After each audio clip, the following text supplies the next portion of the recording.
सहनाववतु सहनौ भुनक्तु सह वीर्यं करवावहै तेजस्विनावधीतमस्तु मा विद्विषावहै। ॐ शान्तिः शान्तिः शान्तिः। शङ्करं शङ्कराचार्यं केशवं बादरायणं सूत्रभाष्यकृतौ वन्दे भगवन्तौ पुनः पुनः। ईश्वरो गुरुरात्मेति मूर्तिभेदविभागिने व्योमवद्व्याप्तदेहाय दक्षिणामूर्तये नमः। ॐ पूर्णमदः पूर्णमिदं पूर्णात् पूर्णमुदच्यते पूर्णस्य पूर्णमादाय पूर्णमेवावशिष्यते। ॐ शान्तिः शान्तिः शान्तिः। हरिः ॐ श्री गुरुभ्यो नमः। हरिः ॐ। गुरु भगवान श्री स्वामी शिवानंद जी महाराज को प्रणाम। परमात्मा के प्रत्यक्ष सर्व गुरुदेव स्वामी चिदानंद जी महाराज को प्रणाम। भगवान भाष्यकार को प्रणाम। वेद व्यास जी को प्रणाम। तमाम संतों को, गुरुजनों को प्रणाम। आप सबके हृदय में विराजित परमात्मा को प्रणाम। नमो नारायण नमो नारायण नमो नारायण। उपनिषद कहता है कि इंद्रिय निग्रह को प्रारंभ जीव से करो। ये देखिए, हमारी जो इंद्रियां हैं उसमें एक जीव है, वो कर्मेंद्रिय भी है और ज्ञानेंद्रिय भी है। आंख देखने का ही काम करती है, कान सुनने का ही काम करते हैं, नाक सूंघने का ही काम करते हैं, त्वचा को शीतल गर्म का एक ही है भान, पांव चलने का ही काम करते हैं, हाथ पकड़ने का ही काम करते हैं, उत्सर्ग तंत्र अपना काम करता है। जीव दो काम करते हैं। जीव कर्मेंद्रिय है, चबाते बोलने वाला काम, ज्ञानेंद्रिय है, टेस्ट करने का काम, स्वाद लेने का काम। जीव को यदि नियंत्रित किया, बाकी धीरे धीरे हमारी तमाम जो इंद्रियां हैं उसको हम ये विषयों से अलग करके एक ही तत्व है उसके प्रति उजागर कर सकते हैं। अब जो बड़ा सुप्रसिद्ध एक श्लोक है, हमारे पुण्यवान परम भागवतीय पुण्य श्लोक श्रद्धेय श्रीमद् स्वामी विवेकानंद जी महाराज ने जो सूत्र दिया वो यही है। उत्तिष्ठत जाग्रत प्राप्य वरान्नि बोधत। वो बुद्धिमान थे, वो इतना ही बोले, आगे नहीं बोले। ये उपनिषद के प्रथम अध्याय के तृतीय वल्ली का 14वां मंत्र है। उत्तिष्ठत जाग्रत प्राप्य वरान्नि बोधत। उत्तिष्ठत, हे मनुष्य उठो, जाग्रत जागो, सावधान हो जाओ, वरान प्राप्य श्रेष्ठ महापुरुषों को पाकर उनके पास जाकर उनके द्वारा निबोधतः निबोधत उस परब्रह्म परमेश्वर का ज्ञान लो। अभी इतना तो उचित था, किंतु और जो बात है, उत्तिष्ठत जाग्रत प्राप्य वरान निबोधत क्षुरस्य धारा निशिता दुरत्यया दुर्गम पथस्थत कवयो वदंती। गुजराती में कहवाय, सतनो मार्ग छे शूरानो नहीं कायरनु काम जो। सत्य का जो मार्ग है ना, वो एक सुरवीर का है, वहाँ कायर नहीं आ सकता है। जो कायर है, डरने वाला है, हाँ, ये भागता है, भय में रहता है, वो काम नहीं करूँगा, या होम करके बढ़ो, फतेह ही है आगे। Struggle struggle struggle is the sine qua non of life and stagnation is the death. संघर्ष तो करना पड़ेगा, संघर्ष ही तो जीवन है, स्थगितता मृत्यु है। बहुत जरूरी बात है। क्या कहा? क्षुरस्य धारा निशिता दुरत्यया दुर्गम पथस्थत कवयो वदंती। कवयः त्रिकालज्ञ ज्ञानी जन। जो पहले क्या हुआ, अभी क्या है, भविष्य सबको जानने वाले ज्ञानी जन क्या बोले? तत्पथ, उस तत्व ज्ञान का मार्ग। क्षुरस्य, चूरे की, तलवार की, निशिता दुरत्यया, तीक्ष्ण की हुई दुस्तर है निशिता। धारा, दुर्गम, अत्यंत कठिन वदंती कहलाते हैं। युद्ध में जाने के पहले ये हमारे पुरु हैं और सिकंदर हैं, वो अपनी अपनी तलवारों को कैसा, महाराणा प्रताप कैसे सजाते थे, शिवाजी महाराज कैसे सजाते थे, हमेशा जब देखो पैनी करते रहते तीरों के मुख। क्यों? वो एक बार गया तो उसका मृत्यु होना चाहिए। हमारे जीवन की भी कठिनाइयों को बढ़ाओ। हमने अपने चारों ओर जो सुविधा है उसका एक घेरा बना रखा है, उसमें बाहर आने की कोशिश करो। देह को जितना आप पैम्परिंग करेंगे उतने ही देह के गुलाम बन जाएंगे। हाँ, एक महात्मा हमारे यहाँ आते थे, बड़े विद्वान थे और जाते थे राजस्थान में पथमेड़ा में। मेरे को बोलते थे, स्वामी जी मेरे को वो वाघ बकरी चाहिए ना, उसकी डिप डिप डिप थोड़ी 50-100 का पुड़िया दे देना। हाँ दे देंगे। बोले वहाँ दूध तो बहुत है, 10,000 गाय है, वहाँ चाय नहीं मिलती है, चाय ब्रह्म है। हम छोटे थे ना तो कोई संस्कृत नहीं पढ़े थे, तो एक संस्कृत वालों का बड़ा विनोद भी करते थे। बताया गया उसको, कराग्रे वसते लक्ष्मी करमूले सरस्वती करमध्ये तो गोविंद प्रभाते कर दर्शनम। यहाँ लक्ष्मी है, सरस्वती है, गोविंद है, ऐसा सोच करके सवेरे सवेरे सवेरे कर को देखो, कर दर्शनम। हमको दिमाग में कभी आया नहीं यहाँ लक्ष्मी कहाँ है, सरस्वती कहाँ है। हम जो देखते थे हमने कह दिया भाई, कराग्रे वसते स्पूनम करमूले बिस्कुटम करमध्ये तो चाह पात्रम टी पात्रम चाय पात्रम प्रभाते कप दर्शनम। उठने के साथ में मुंह नहीं धोते, वो अंग्रेजों की परंपरा। अंग्रेज लोग रात में ब्रश करते हैं, रात में नहाते हैं, सवेरे उठ के चाय पी लेते हैं, कॉफी। हमारी परंपरा नहीं है नारायण। हम तो सवेरे मल दर्शनम है, उठ करके हमारा शौच होना, दंत धावन होना, स्नान होना, प्रभु के नाम स्मरण को करना, त्रिकाल संध्या करना, बुजुर्गों को प्रणाम करना, तब जाकर के जलपान करना। क्या बात है भाई? हाँ, ये यहाँ संयम क्या है? संयम है हमारी इंद्रियों का निग्रह कैसा है। ये चाय पीना बुरा नहीं है, किंतु बिना उसके मुझे शौच नहीं आता है, और चाय अपनी टेस्ट की ही चाहिए। हाँ, ऐसे बोलते हैं ये चाय मीडियम है, ये चाय वीआईपी है। अरे मीडियम चाय क्या, वीआईपी क्या होती है? वर्कर्स लोगों के लिए अलग चाय, ये ठीक नहीं है। इसे तो भगवान के द्वार कभी खुलेंगे ही नहीं ना नहीं खुलेंगे।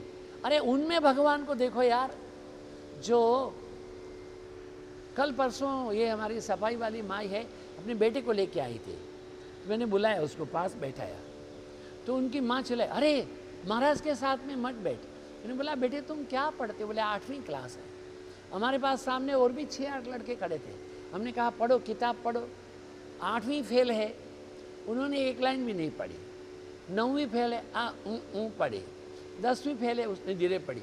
ये 8वीं क्लास वाला है, सफाई वाले का बेटा। हाँ, टन टन टन टन टन करके पढ़ा गया। खुशी होती है। क्यों खुशी होती है?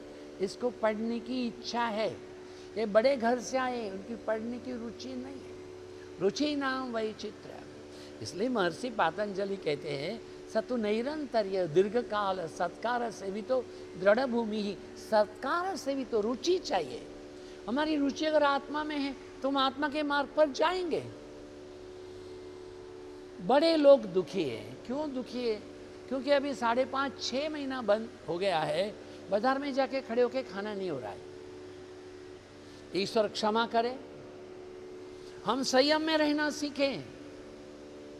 हमारे अहमदाबाद के म्यूनिसिपल कॉरपोरेशन, पुलिस प्रशासन और सरकारी प्रशासन ने 2 दिन के पहले तय किया कि अहमदाबाद के अलग अलग 27 एरिया में रात 10 बजे से प्रातः 6 बजे तक लोग इधर उधर उस एरिया में नहीं जाएंगे।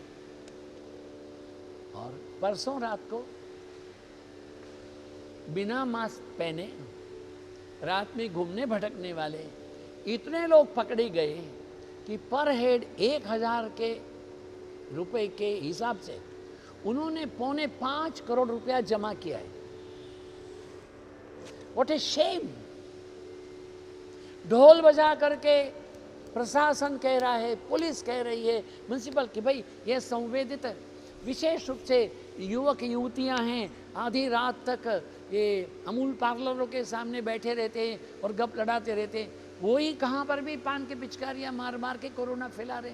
आपके लिए है ये, प्रशासन जो कर रहा है आपके लिए, फिर भी हम 1000 रुपया दे देंगे मगर बैठेंगे। What a shame. संयम नहीं है आपके आहार के ऊपर, आपके व्यवहार के ऊपर, आपके विचार के ऊपर, फिर आपको आत्मा कहाँ से मिलेगा? अरे अपने जीवन के प्रति तो सोचो। कोरोना से मुक्ति कहाँ होती? कोरोना से यही मुक्ति का कारण, एक ही मुक्ति है, संयम में रहो, संयम में रहो, संयम में रहो। उत्तिष्ठत कहा है, उठो जागो, ध्येय को प्राप्त करो, किंतु किसी गुरु के शरण में जाओ, उसकी आज्ञा का पालन करो। ये बड़ा मुश्किल है, नहीं तो ये 4.25 करोड़ रुपया एक रात में पुलिस क्यों बटोरेगी? कोई जबरदस्ती है? हमारे घर में तो नहीं आई पुलिस ना। हे मनुष्य, तुम जन्म जन्मांतर से अज्ञान की निद्रा में सो रहे हो, अब तुम्हें परमात्मा की दया से यह दुर्लभ मनुष्य मिला है, इसे पाकर एक क्षण भी प्रमाद मत करो। प्रमादो नित्य मृत्यु भगवान ब्रह्मण सुत से सनत सुजातीय ने कहा है। धम्मपद ने कहा पमादो मुच्चनो पदम। हमारे ब्रह्मलीन श्री स्वामी चिन्मयानंद जी महाराज कहते थे, if you rest you will rust. चरैवैति चरैवैति चरैवैति चराती चरतो भगत। अरे आपके घर में जो दरवाजे हैं उसमें कुछ दरवाजे ना खोले जाएं तो कुछ दिन के बाद में, विशेष रूप से स्मशान के जो सिनेमा में आते हैं ना, दरवाजा खोलते तो ऐसा भय करने वाला आवाज, और होता है क्यों? उसमें लुब्रिकेशन नहीं है। घर में जो झूला है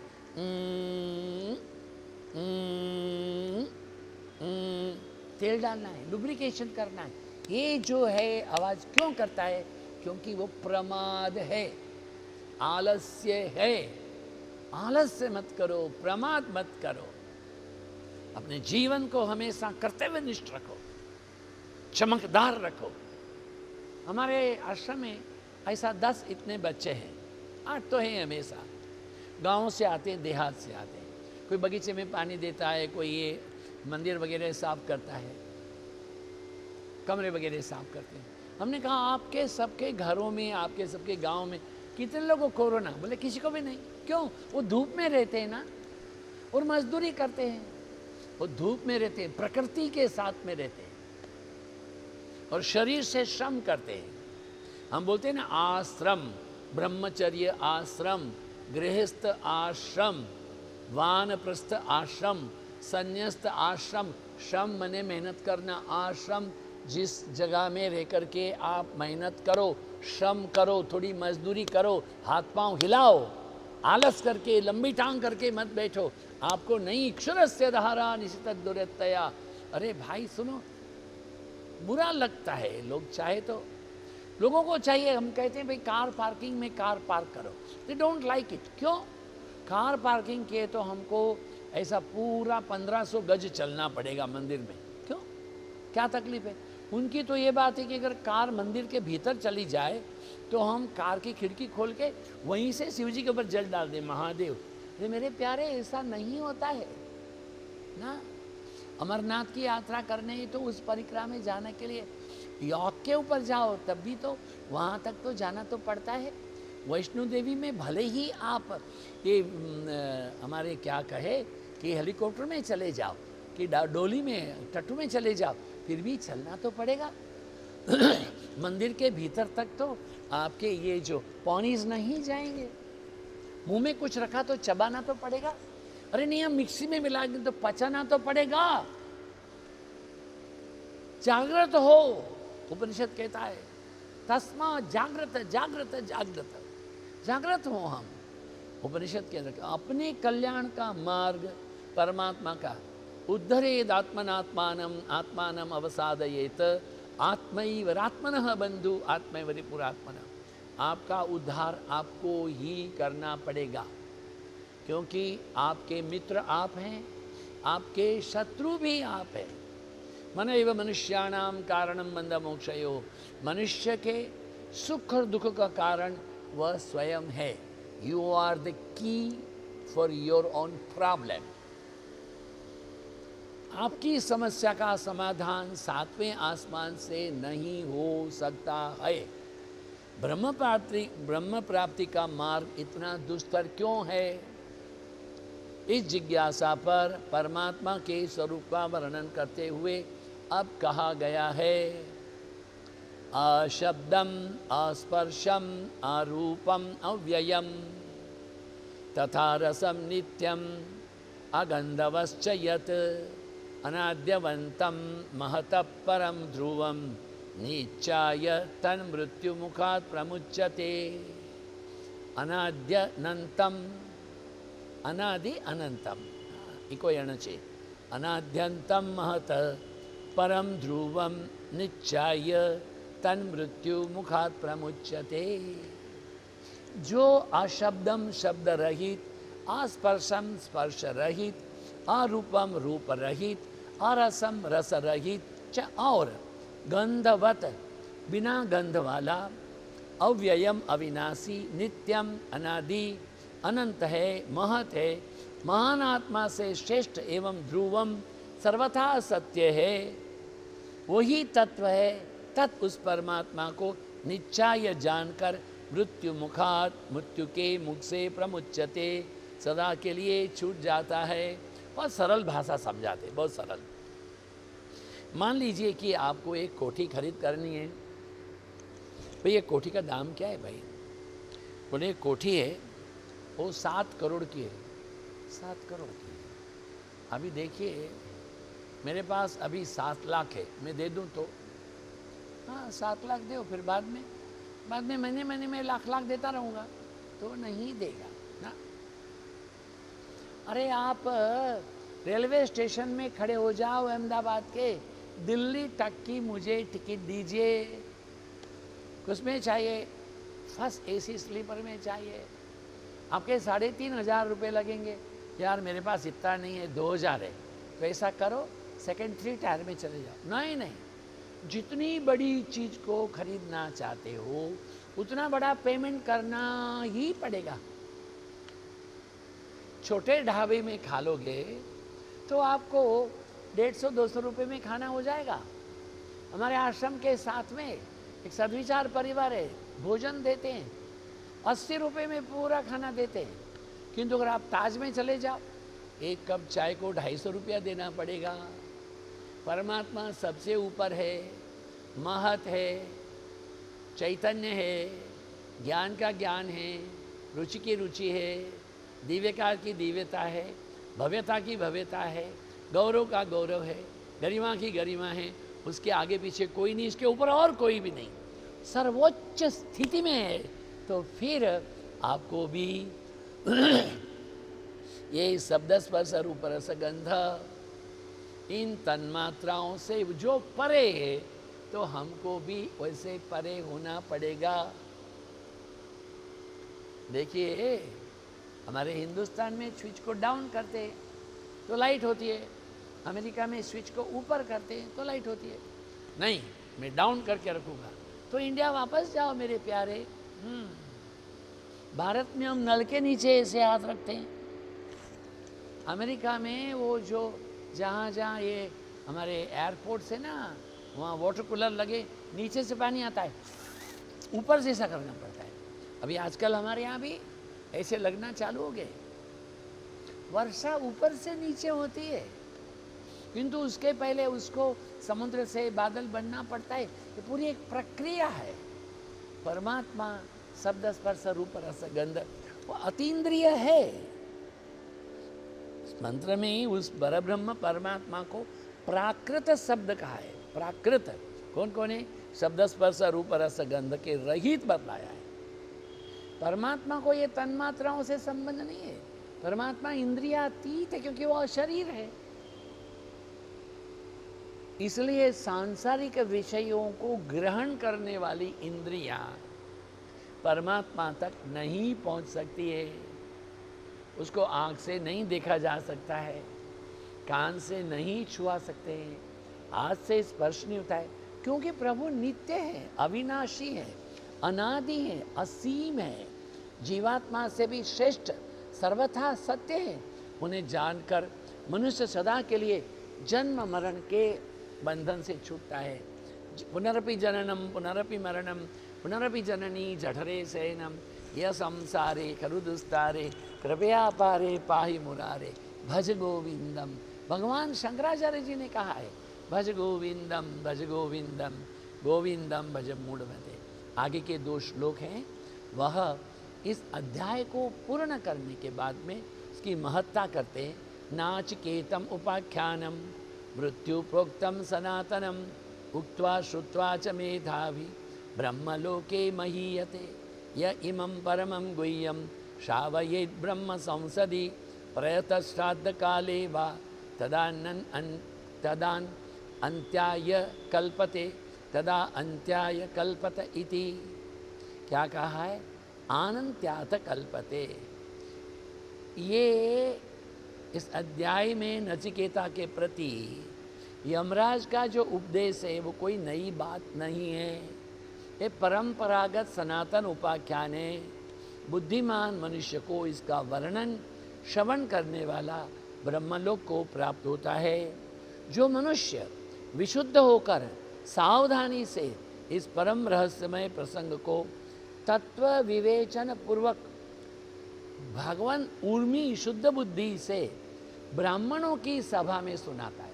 ब्राह्मण माने जो चाहते हैं, ब्राह्मण माने द्विज ज्ञान के आदान प्रदान करने वाले, अथवा श्राद्ध काल में भोजन करने वाले ब्राह्मण को सुनाता है। यह वर्णन रूप कर्म अनंत फल देने वाला है, अनंत होने में समर्थ है, ऐसा दोबारा कहकर भी इस सिद्धांत की निश्चितता अध्याय की समाप्ति का लक्षण कराया है। ओम शंकरं शंकराचार्यं केशवं बादरायणं सूत्रभाष्यकृतौ वन्दे भगवन्तौ पुनः पुनः। ईश्वरो गुरुरात्मेति मूर्तिभेदविभागिने व्योमवद्व्याप्तदेहाय दक्षिणामूर्तये नमः। ॐ पूर्णमदः पूर्णमिदं पूर्णात् पूर्णमुदच्यते पूर्णस्य पूर्णमादाय पूर्णमेवावशिष्यते। ओम शांति शांति शांति। हरि ओम श्री गुरुभ्यो। आप सबकी उपस्थिति के लिए धन्यवाद, आप सबके समय दान के लिए धन्यवाद, आप सबके हृदय में विराजित परमात्मा को प्रणाम। नमो नारायण नमो नारायण नमो नारायण। हरि ओम शांति।